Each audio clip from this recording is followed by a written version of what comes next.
입니다.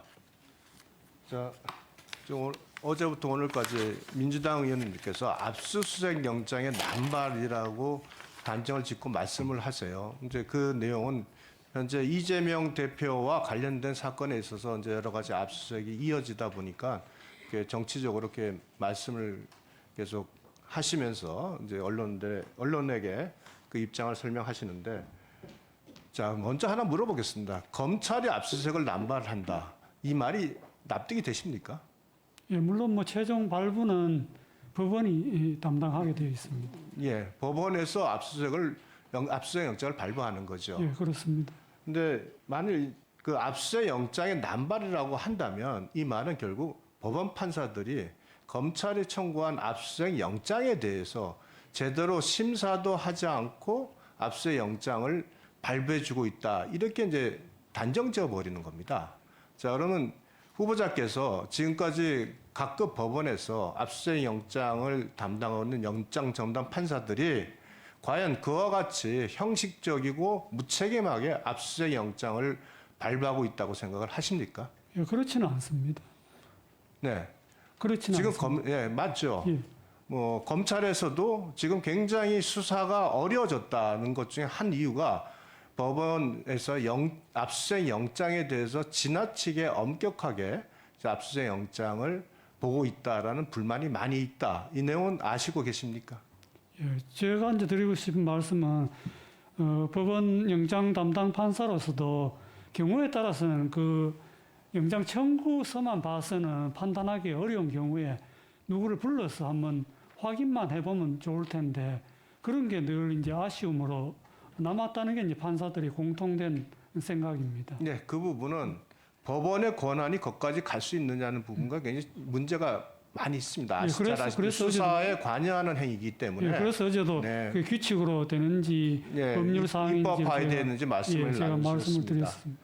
그래서 우리가 압수수색 영장에 대해서 물론 뭐 발부가 되고 그것을 그 압수수색을 당하는 사람 입장에서는 여러 가지 불만을 표시할 수 있지만, 그러나 범죄 혐의가 어느 정도 의심이 가지 않는다면 압수수색 영장이 발부를 해주는 판사가 있을 수 없지 그런 판사는 없지 않겠습니까?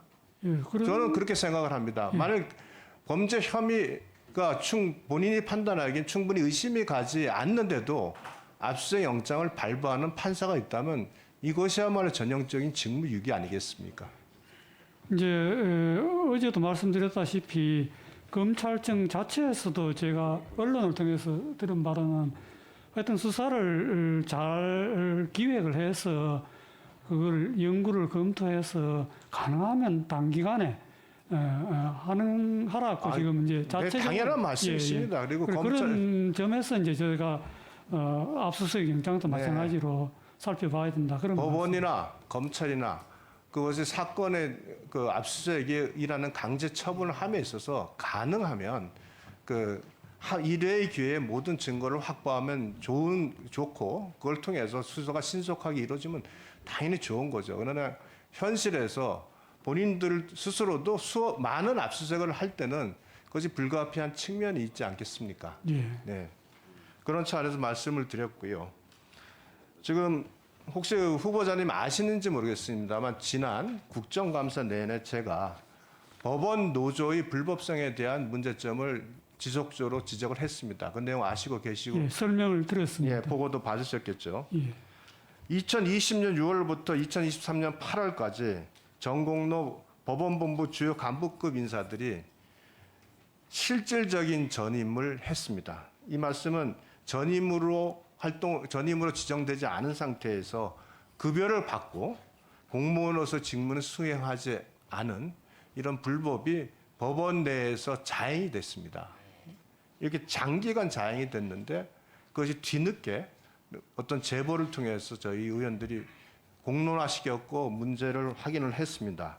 지금 특히 이제 문제가 되는 것이 공무원의 경우에는 비교섭 사항에 대해서는 단체 협약을 맺지 못하게 돼 있지 않습니까? 예. 그럼에도 협약서가 아닌 정책 추진서의 명목으로 법원장 추천제에 관련된 단체 해박, 또 근무 시간 내 재판 진행의 종료와 관련된 단체 해박, 이런 것들이 마구 체결이 됐습니다. 그래서 그 단체 정책 추진서를 고용노동부에서는 이것은 단체 협약으로 봐야 되고 비교섭 사항을 단체 협약을 체결한 것이라고 판단해서 불법성을 지적한 바도 있습니다. 자, 먼저 하나 묻겠습니다. 그 관련된 그 실질적 노조 전임자들 모두 현장에 복귀했습니까? 예, 현재 복귀해서 다 복무 규정대로 복무하고 있다고 들었습니다. 예.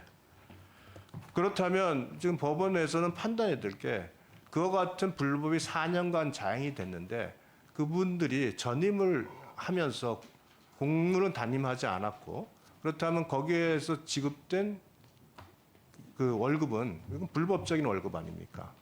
이 부분에 대한 환수에 대한 검토는 하고 있습니까? 예, 그런 점들을 관계기관에서 하고 있어서 최종 결과가 나오면은 다시 한번 검토하겠습니다. 예. 중요한 것은 전임을 하는 과정에서 모 주사부는 2021년에 주사부에서 주사로 승진했습니다. 이거 가능한 얘기입니까? 이게 제가 말씀드린 건 사법행정의 엄청난 문제입니다. 담당 법원장도 모르고 있었던 사안입니다. 이게 가능하지 않죠? 이거 예. 재검토 하셔야 됩니다. 예, 그렇습니다. 이거 저희가 국정감사에서 이 부분의 불법성을 지적을 했습니다. 1분만 더 주시죠.